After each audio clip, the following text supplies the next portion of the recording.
Hey everybody, my name is Andrew Desson. I'm a realtor in Colorado with United Home Realty, and today I'm going to give you a September market update.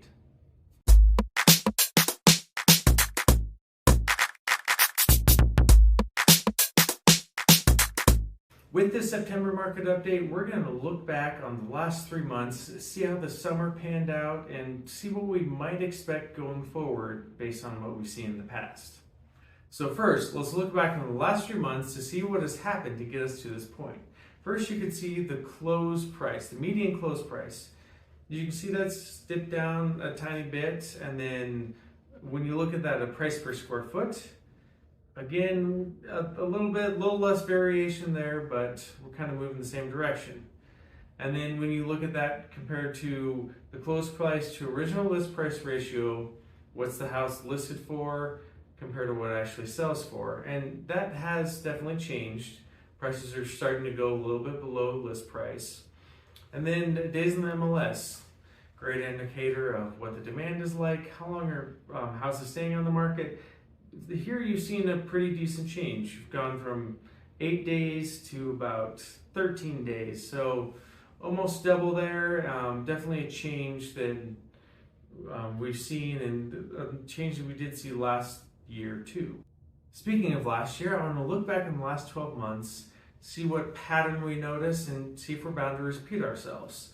So first you can see what the close price looked like the last 12 months.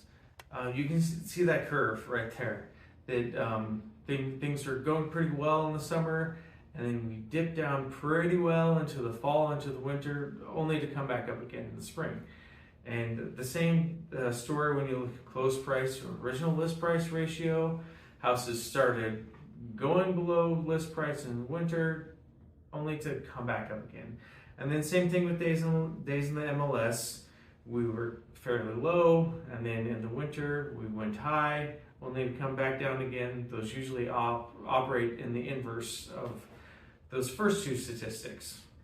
Now you're of course wondering, are we bound to repeat ourselves? And the answer is most likely yes. At least it's going to be close to it, maybe not the exact same. So let's look and see some kind of heat of the market stats this time last year compared to this year, and see what it looks like. So this time last year, months of inventory, the June, July, August months, we saw a pretty decent rise. We about touched the threes in months of inventory. And if you don't know, this is supply versus demand kind of stat. And the higher it is, the better it is for buyers. So as you can see, it went up, making more of a buyer's market. This year, not as much variation. And so we're looking like it is trending more towards a buyer's market, but not as quickly. And then the next tab we want to look at is number of new listings. So the more new listings, of course, that's more inventory out there for the buyers.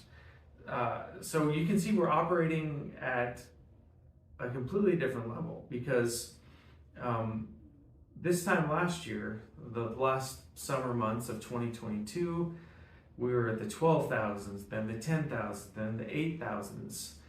And now, as you can see here, we're still hovering around those 8,000s. Of course, there's the big change with the interest rates rising last summer. So that's where you can see the complete change in number of new listings on the market. Now we're a little more steady, but we're still even a little bit lower number of new listings at this time last year. And then pending number of new sales. So this is what is pending that month. So you can see last summer is a little bit higher than this summer. So when you compare all those stats, the ratio is about the same. We're just a little bit lower on everything. All these stats point towards a more buyer-friendly fall and winter like we had last year. So of course, if you are looking to buy, that's a great thing for you. And you may be a little bit hesitant. You may be wondering, well, I've heard at least interest rates are going to come down. Maybe at the end of the year, should I just wait till they come down? And of course, that's very reasonable. because you get more money. Your money goes further with the lower interest rate, and I would, I guess,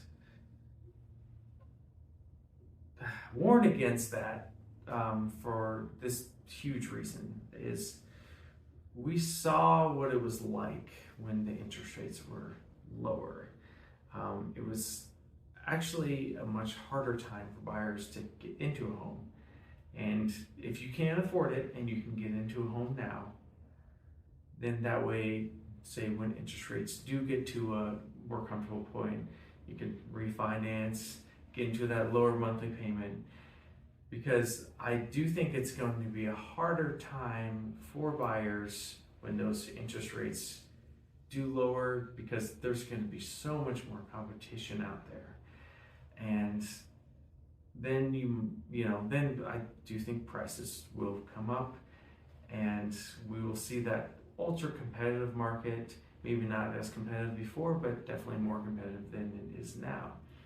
So if you can't afford it, I would say, get yourself in there and refinance when they do come down.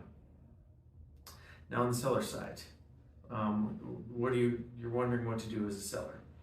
I would say this wouldn't shy me away from listing my house this fall. Usually life decides for us. Usually we can't play the market perfectly. So I wouldn't shy away from this. We're still borderline, like we're in a seller's market. We're going towards a balanced market, but we are still in a seller's market per month of inventory. So I wouldn't be too shy about putting your house on the market right now. Of course, if you can wait, I do think you're likely to get more eyes on your house come spring, summertime next year. Of course, the flip side of that is most sellers are buyers. If you're going to be selling, you're probably going to have to buy. Keep in mind, you will likely get more money for your house in spring, just as you always will. But it could be a little bit harder to get into a house, although it's usually worth it. Thanks for watching, everybody. My name's Andrew again, and if you want these videos sent directly to you, you can join my mailing list below, or you can contact me below. I've got both of those in the link in the description. And of course, thank you for watching if you've gone this far, and everyone, have a good day.